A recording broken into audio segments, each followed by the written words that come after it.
It is Arsenal and Manchester United at the Emirates. The Sunday lunchtime kickoff in the Premier League. Arsenal slight favourites according to the odds makers to win at home. Manchester United 2-1.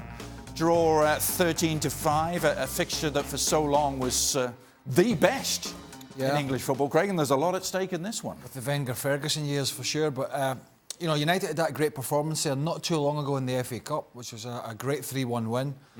And hell, I'm just not betting against Man United at the moment. No. Injuries or not, because we're expecting them to have some of those players that were out in Paris back. Pogba will be back from the suspension he served in that game. And whilst Arsenal were decent at Tottenham last week and probably should have won, this United side are on just one heck of a roll. So many informed players, playing with confidence. Whatever the manager says, they're taking in. And they're 9 consecutive wins, I think, on the road. It was quite incredible. 18th game for Ole Gunnar Solskjaer. They're going for their 15th win. That's pretty good. That's not bad, is it? I think this has got a draw written all over Really? it. I'll be absolutely shocked if there's not some sort of hangover left over from Manchester United. You know, they're getting a couple of players back, but they're going to be dog tired. I mean, you could say the same for Arsenal, but they're at home. I think this has got a draw written all over it.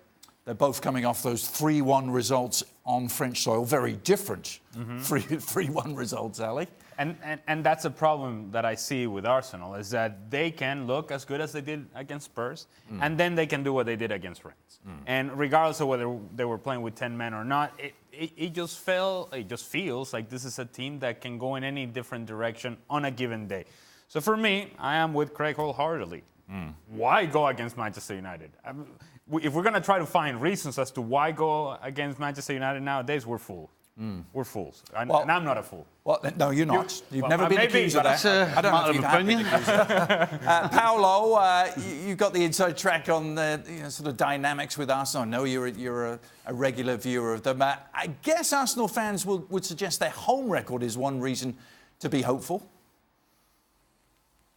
Yeah, absolutely. They've won, I think it's 8 in a row at home. Obviously, the counter to that is that Manchester United have won 9 in a row away from home. So certainly two teams that, in this position, come in strong form. I think it's a big loss for Arsenal not having Lucas Torreira in central midfield. He's obviously suspended, whereas Manchester United have the opposite situation, Paul Pogba coming back from suspension. So I think he'll be missed in midfield. And clearly at some point in the last week, you think what Arsenal really need to do is just stop having central defenders make individual calamitous errors that cost them games, as happened against Tottenham and then again against Rennes in the Europa League. But I think it's obviously a hugely important game, but I think it's one that Arsenal can win, but they have to really pick their heads up after that midweek defeat. But it seems that, Unai Emery doesn't always feel that way himself about Torreira. Because he got sent off last week, but he came off the bench for Guendouzi. So I don't think the manager himself is quite convinced that he's the key player that they need, as good a player as he is. The other thing I would say about Emery, and he's not been shy to throw a few curveballs this year in terms of the formations he puts out. So that could be sort of one thing to watch out for. He's skirted with certain back fours and back threes, and he's put Aaron Ramsey in the hole sometimes, and so he's, Ozil on the bench, Ozil playing, Aubameyang dropped really against Spurs, was a bit of a shock. So he could play both those players. He could play Lacazette and Aubameyang, or he could play Aubameyang on the left. So he's always had a few options that he throws out there. He's not frightened to try something if he thinks it's going to throw the opposition off the scent. No chance Ozil is playing, by the way. No chance? No chance. Why would he play away from home in a Champions League, in a Europa League game? I have no idea, but he played against Rennes. They lost 3-1, so there's no chance he's playing. Who needs this more, by the way? Because the Manchester United run-in is definitely tougher than Arsenal's.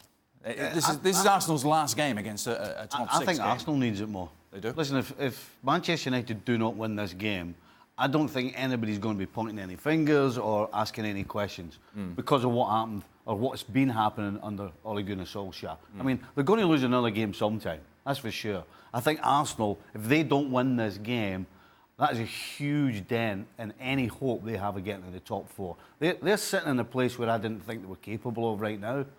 But if they get beat in this game, I think they can forget all about top 4.